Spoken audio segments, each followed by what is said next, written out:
नमस्कार, मैं हूँ भगवती सक्सेना गौड़। शायद कहीं आपने नाम सुना होगा। मैं आज किस्सा कहानी चैनल से गणपति जी की कुछ कथाएं लेकर हाजिर हूँ। ओम गणेशाय नमः। बचपन में हम सब भाई बहन अपनी मम्मी को घेर कर पूछते थे, बताइए ना, आपके गणपति बप्पा का हाथी का सिर कैसे बना? और वो हंस देती थी, बताऊंगी। फिर तो हर पूजा में हम गणपति जी की कथाएं सुनते रहे। सबसे प्रथम साक्षात्कार मेरी प्यारी मम्मी जी ने गजानन से कराया। प्रत्येक पूजा में सबसे प्रथम पूजनीय वंदनीय गणपति जी की वे कथा सुनाती थी। हम सब बच्चे पूजा में बड़े चाव से कहानी सुनने ही बैठते थे। एक उनकी ही सुनाई कथा जो बाद में हजारों बार सब जगह पढ़ी, आज आप सबको सुनाती हूँ। ऐसी तो कई दंत कथाएं आज मैं आपके पास लेकर आई हूँ। भाई, गणपति जी आ रहे हैं तो उसकी कथाएं भी तो आप पहले से सुन के तैयार रहिए। एक बार पार्वती जी स्नान करने जा रही थी। उन्होंने नंदी को बताया वो नहाने जा रहे हैं और कोई आए तो उसे दरवाजे पर ही रोक देना। अभी वो नहा ही रही थी कि अचानक शिव जी आ गए और अंदर जाने लगे।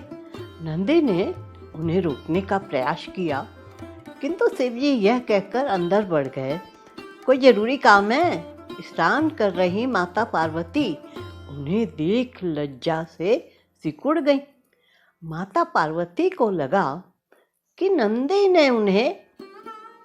ने उनके आदेश की उपेक्षा की है। माता पार्वती ने दूसरे दिन अपने शरीर पर हल्दी लगाई थी। इसके बाद जब उन्होंने अपने शरीर से हल्दी उतारी तो उससे उन्होंने एक पुतला बना दिया। पुतले में बाद में उन्होंने प्राण डाल दिए। इस तरह से विनायक पैदा हुए थे। इसके बाद माता पार्वती ने गणेश को आदेश दिए, तुम मेरे द्वार पर बैठ जाओ और उसकी रक्षा करो। मैं नहाने जा रही हूँ, किसी को अंदर नहीं आने देना। कुछ समय बाद शिव जी घर आए तो उन्होंने कहा, मुझे पार्वती से मिलना है। इस पर गणेश जी ने मना कर दिया और कहा, खबरदार, कोई भी अंदर नहीं जाएगा। शिव जी को नहीं पता था ये कौन है। इसके बाद दोनों में विवाद हो गया और उस विवाद ने युद्ध का रूप धारण कर लिया। इस दौरान शिव जी ने अपना त्रिशूल निकाला और गणेश जी का सिर काट डाला। पार्वती को पता चला तो वो बाहर आई और रोने लगी। उन्होंने शिव जी से कहा, आपने मेरे बेटे का सिर काट दिया। शिव जी ने पूछा, ये तुम्हारा बेटा कैसे हो सकता है? इसके बाद पार्वती ने शिव जी को पूरी कथा बताई। हालांकि पार्वती भड़क जाती हैं और शिव जी पर गुस्सा करने लगती हैं। इसके बाद शिव जी ने पार्वती को मनाते हुए कहा, ठीक है, मैं इसमें प्राण डाल देता हूँ, लेकिन प्राण डालने के लिए एक सिर चाहिए। इस पर उन्होंने अपने गणों से कहा, उत्तर दिशा में जाओ और वहाँ कोई भी प्राणी मिले उसका सिर ले आओ। वहाँ उन्हें भगवान इंद्र का हाथी ऐरावत मिलता है और वे उसका सिर ले आए। इसके बाद भगवान शिव जी ने गणेश जी के अंदर प्राण डाल दिए। इस तरह श्री गणेश जी को हाथी का सिर लगा। अब ये कथा यहीं समाप्त हुई। अब मैं आपको सुनाती हूँ जब मैं ससुराल आई। ये तो थी ऊपर मेरी मम्मी की कहानी, मम्मी से सुनी हुई कहानी। जब मैं ससुराल आई, वहाँ प्रत्येक पूजा पाठ त्योहार सब होते थे। मेरी सासू जी, अम्मा जिनको हम कहते थे, अधिकतर पूजा में सबसे पहले गणेश जी की ये कथा सुनाती थी जो मैं अब आपको सुनाऊंगी। ओम गण गणपते नमः। एक बार गणेश जी एक छोटे बालक के रूप में चिमटी में चावल और चम्मच में दूध लेकर निकले। वो हर किसी से कह रहे थे, कोई मेरी खीर बना दो, कोई मेरी खीर बना दो। एक बुढ़िया बैठी हुई थी, उसने कहा ला मैं बना दूं। और वो छोटा सा बर्तन चढ़ाने लगी। तब गणेश जी ने कहा, दादी माँ छोटी सी भगोनी मत चढ़ाओ, तुम्हारे घर में जो सबसे बड़ा बर्तन हो वही चढ़ा दो। बुढ़िया ने वही चढ़ा दिया। वो देखती ही रह गई। वो जो थोड़े से चावल उस बर्तन में डाली थी वो तो पूरा भर गया। गणेश जी ने कहा, दादी माँ मैं नहा कर आता हूँ। खीर तैयार हो गई। तो बुढ़िया के पोते पोती खीर खाने के लिए रोने लगे। बुढ़िया ने कहा, गणेश जी तेरे भोग लगना कहकर चूल्हे में थोड़ी सी खीर डाली और कटोरी भर भर कर बच्चों को दे दी। बुढ़िया की पड़ोसन ऊपर से देख रही थी, तो बुढ़िया ने सोचा ये चुगली कर देगी, तो एक कटोरा भरकर उसे भी पकड़ा दिया। बेटे की बहू ने चुपके से एक कटोरा खीर खाई और कटोरा चक्की के नीचे छुपा दिया। अभी भी गणेश जी नहीं आए थे। बुढ़िया को भी भूख लग रही थी। वो भी एक कटोरा खीर खाके किवाड़ के पीछे उसने छुपा दिया वो कटोरा। अब गणेश जी आपके भोग लगे कहकर उसने भी खा लिया। उसके बाद गणेश जी आ गए। बुढ़िया ने कहा, आजा रे गणेशा खीर खा ले, मैं तो तेरी ही राह देख रही थी। गणेश जी ने कहा, दादी माँ मैंने तो खीर पहले ही खा ली। बुढ़िया ने कहा, कब खाई? गणेश जी ने कहा, जब तेरे पोते पोती ने खाई तब खाई थी, जब तेरी पड़ोसन ने खाई तब खाई थी, जब तेरी बहू ने खाई तब खाई थी, और जब तूने खाई तो मेरा पेट पूरा ही भर गया। बुढ़िया ने कहा, बेटा और सारी बात तो सच है, पर बहू बेचारी का नाम मत लो, वो तो सुबह से काम में लगी है, उसने कब खाई? गणेश जी ने कहा, चक्की के नीचे देख झूठा कटोरा पड़ा है, उसने तो खा लिया। अब बुढ़िया ने कहा, घर की बात है, घर में ही रहने दो, अब बताओ बची हुई खीर का क्या करूं? गणेश जी ने कहा, सारे शहर को खिला दो। बुढ़िया ने खिला दिया। फिर भी बर्तन भरा था। बुढ़िया ने गणेश जी से कहा, बची हुई खीर का क्या करें? गणेश जी ने कहा, झोपड़ी के कोने में गड्ढा खोदकर गाड़ दो, उसी जगह सुबह उठकर वापस खोदोगी तो धन के 2 घड़े मिलेंगे। ऐसा कहकर गणेश जी अंतर्ध्यान हो गए। जाते समय झोपड़ी के लात मारते हुए गए तो झोपड़ी के स्थान पर महल खड़ा हो गया। सुबह बहू ने फावड़ा लेकर पूरे घर को खोद दिया तो कुछ भी नहीं मिला। बहू ने कहा, सासू जी गणेश जी तो झूठे हैं। सासू ने कहा, बहू मेरा गणेश झूठा नहीं है, ला मैं देखूं। अब वो खोजने लगी तो टन टन करके 2 धन के घड़े निकल आए। बहू ने कहा, सासू जी गणेश तो साचो है, गणेश जी भावनाओं के भूखे हैं। ये गणेश जी आपने बुढ़िया को दिया वैसा सबको देना। विनायक जी की ये कहानी यही समाप्त हुई। अब आपको अगली कहानी सुनाती हूँ, ध्यान से सुनिएगा। गोबर की मूर्ति। एक छोटे से गांव में एक गरीब किसान रहता था और पर भगवान गणेश का बहुत बड़ा भक्त था। गोबर को भगवान गणेश की मूर्ति का आकार देना शुरू किया और भगवान गणेश की कृपा से कुछ ही समय में एक सुंदर मूर्ति बनकर तैयार हो गई। किसान की भक्ति और श्रद्धा देखकर भगवान गणेश अत्यंत प्रभावित हुए और गणेश जी किसान के सपने में प्रकट हुए। भगवान ने किसान को आशीर्वाद दिया, यह घोषणा की कि किसान द्वारा बनाई मूर्ति में भगवान हमेशा उपस्थित रहेंगे।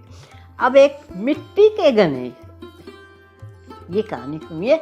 एक बुढ़िया माई थी, मिट्टी के गणेश जी की पूजा करती थी, रोज बनाए रोज गल जाए। एक सेठ का मकान पड़ोस में बन रहा था। वो बोली मिस्त्री से, एक पत्थर का गणेश बना दो। तो मिस्त्री बोले, जितनी देर में हम तुम्हारा गणेश जी गढ़ेंगे उतने में हमारी दीवार खड़ी हो जाएगी।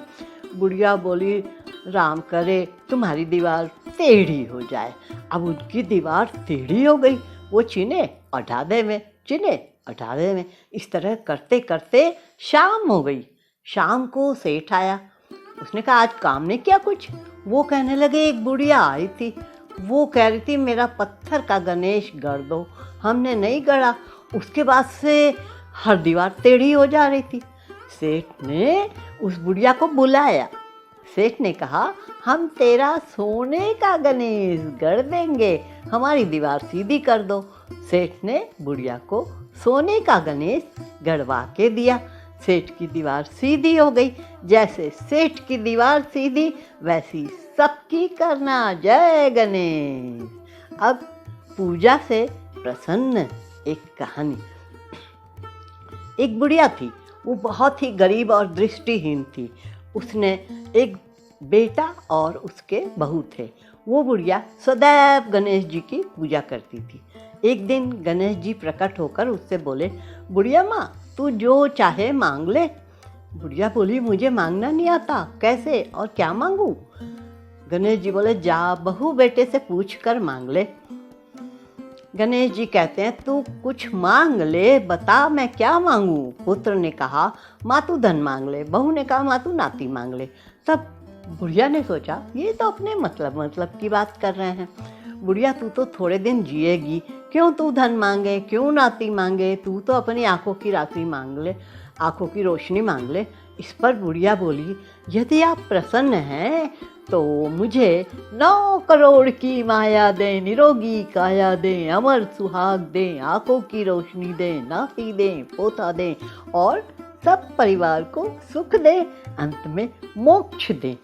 ये सुनकर गणेश जी बोले, बुढ़िया माँ, तुमने तो हमें ठग लिया। फिर भी जो तूने मांगा है वचन के अनुसार सब तुझे मिलेगा। और ये कहकर गणेश जी अंतर्ध्यान हो गए। उधर बुढ़िया माँ ने जो कुछ मांगा वो सब कुछ मिल गया। हे गणेश जी महाराज, जैसे तुमने उस बुढ़िया माँ को सब कुछ दिया वैसे ही सबको देना। अब एक कहानी विष्णु लक्ष्मी के विवाह की। उस समय की बात है जब भगवान विष्णु जी की शादी लक्ष्मी जी से तय हुई। शादी की खूब तैयारियां की गई। चारों ओर हर्षोल्लास का वातावरण था। सारे देवी देवता बारात में चलने के लिए सबको निमंत्रण दिया गया। सारे देवी देवता आए तो भगवान विष्णु से कहने लगे कि गणेश जी को नहीं ले जाएंगे, वे बहुत मोटे हैं, वो तो बहुत सारा खाते हैं। दून दुछलिया, सूंड सुंडियाला, उखल से पाँव, छाजल से कान, मोटा मस्तिष्क वाले हैं। इनको साथ ले जाकर क्या करेंगे? यहीं रखवाली के लिए घर छोड़ जाते हैं। और विनायक जी को छोड़कर वे सब बारात में चले गए। इधर नारद जी ने गणेश जी को भड़का दिया और कहा, आज तो महाराज आपका बहुत बड़ा अपमान हो गया। आपसे बारात बुरी लगती इसलिए आपको साथ नहीं ले गए और छोड़ गए। गणेश जी को क्रोध आ गया। उन्होंने चूहों को आज्ञा दी, सारी जमीन खोखली कर दो। धरती थोथी हो गई। इससे भगवान के रथ के पहिए धंस गए। बहुत कोशिश करके सब परेशान हो गए, किसी भी तरह से पहिए नहीं निकलते। तो खाती को बुलाया।